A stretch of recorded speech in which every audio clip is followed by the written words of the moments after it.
ओम नमो भगवते वासुदेवाय नमः। नमस्कार, मेरे YouTube चैनल श्रद्धा में आप सभी लोगों का हार्दिक स्वागत है। उम्मीद करती हूँ कि आप सभी सुखी, स्वस्थ और अपने अपने जीवन में व्यस्त होंगे। आइए जानते हैं आज इस वीडियो के माध्यम से गया धाम के बारे में कुछ महत्वपूर्ण बातें और इसके बारे में जो पौराणिक कथा कही गई है उसके बारे में जानते हैं। सबसे पहले हम ये जानते हैं कि आखिर हम लोग गया क्यों जाते हैं।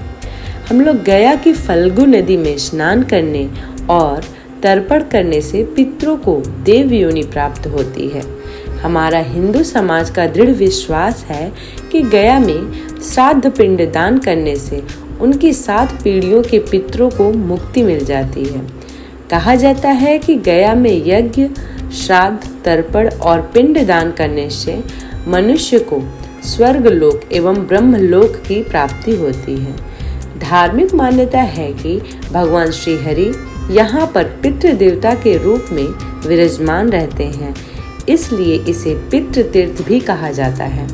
बता दें कि गया की इसी महत्व के चलते यहाँ लाखों लोग हर साल अपने पूर्वजों का पिंडदान करने आते हैं। पितृ पक्ष में देश विदेश से तीर्थयात्री पिंडदान व तर्पण करने के लिए गया जी आते हैं। कहा जाता है कि गया तीर्थ का कुल परिमाप 5 कोश है और इसी सीमा में गया की पिंड वेदियां विराजमान है। गया में श्राद्ध करने से सभी महापातक नष्ट हो जाते हैं। गया में श्राद्ध 101 कुल और 7 पीढ़ियों को तृप्त कर देता है। कई पुराणों में चर्चा है कि गया आने मात्र से ही व्यक्ति पितृ ऋण से मुक्त हो जाता है कि गया जी क्यों किया जाता है और इसकी पौराणिक कथा के बारे में और यहाँ जाने का क्या महत्व होता है।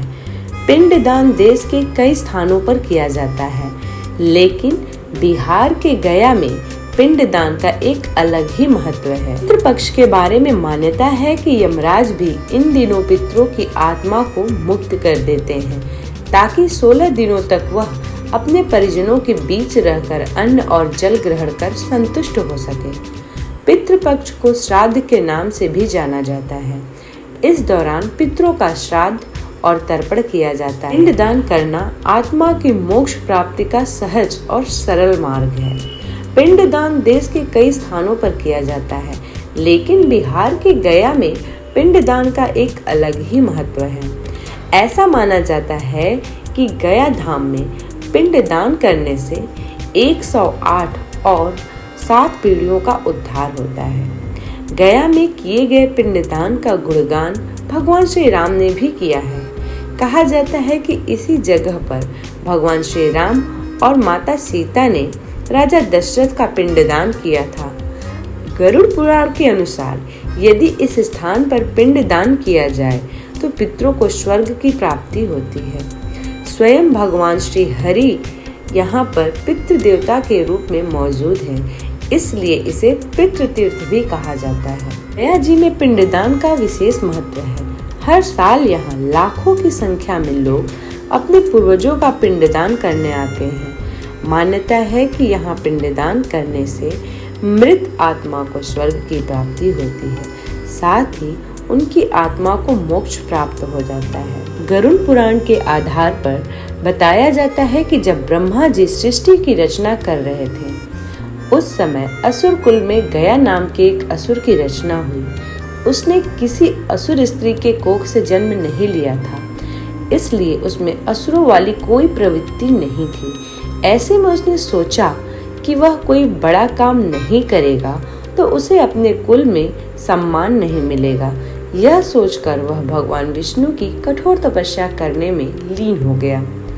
कुछ समय पश्चात गयासुर की कठोर तपस्या से प्रसन्न होकर भगवान विष्णु ने उसे साक्षात दर्शन दिया और उसे वरदान मांगने के लिए कहा।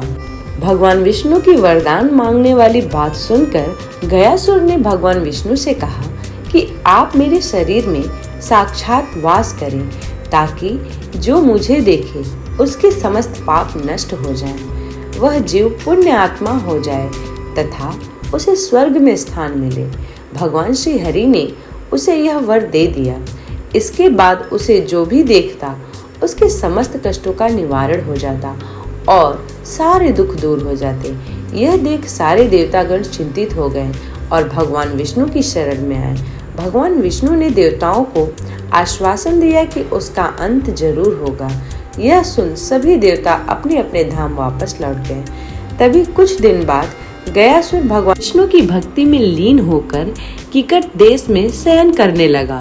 उसी समय वह भगवान विष्णु के गदा से मारा गया, परंतु मरने से पहले उसने भगवान विष्णु से एक वर मांगा कि मेरी इच्छा है कि आप सभी देवी देवताओं के साथ अप्रत्यक्ष रूप से इसी शिला पर विराजमान रहें और यह स्थान मृत्यु के बाद किए जाने वाले धार्मिक अनुष्ठानों के लिए तीर्थ स्थल बन जाए। इसे सुन श्री हरि ने गयासुर को आशीर्वाद दिया कि यहाँ पितरों का श्राद्ध तर्पण आदि करने से मृत आत्माओं को पीड़ा से मुक्ति मिलेगी। गरुड़ पुराण के अनुसार तब से यहाँ पर पितरों का श्राद्ध तर्पण होने लगा। ऐसा कहा जाता है कि भगवान विष्णु स्वयं यहाँ जल के रूप में विराजमान है। इसलिए गरुड़ पुराण में वर्णित है कि 21 पीढ़ियों में से किसी एक भी व्यक्ति का पैर यदि फल्गु नदी में पड़ जाए तो उसके समस्त कुल का उद्धार हो जाता है। ऐसा कहा जाता है कि भगवान राम ने भी यहाँ पर राजा दशरथ जी का पिंडदान किया था। गरुड़ पुराण के अनुसार भगवान राम और माता सीता ने राजा दशरथ का पिंडदान किया था। गरुड़ पुराण में उल्लेखित एक कथा के अनुसार भगवान राम और माता सीता लक्ष्मण जी के साथ पिता राजा दशरथ का पिंडदान करने के लिए अयोध्या आए थे। वह पिंडदान की सामग्री एकत्रित करने के लिए चले गए और सीता जी फल्गु नदी के किनारे बैठकर उनके आने का इंतजार कर रही थी। लेकिन तभी राजा दशरथ जी की आत्मा ने पिंडदान करने की मांग की। ऐसे में माता सीता ने फल्गु नदी के साथ वट वृक्ष, केतकी के फूल और गाय को साक्षी मानकर बालू का पिंड बनाकर पिंडदान किया था। उम्मीद करती हूँ कि आज का यह वीडियो आप लोगों को पसंद आया हो। यदि ये वीडियो पसंद आया हो तो वीडियो को लाइक करें, चैनल को सब्सक्राइब करें। इसी प्रकार के वीडियोस को प्राप्त करने के लिए चैनल को जरूर सब्सक्राइब करें। धन्यवाद।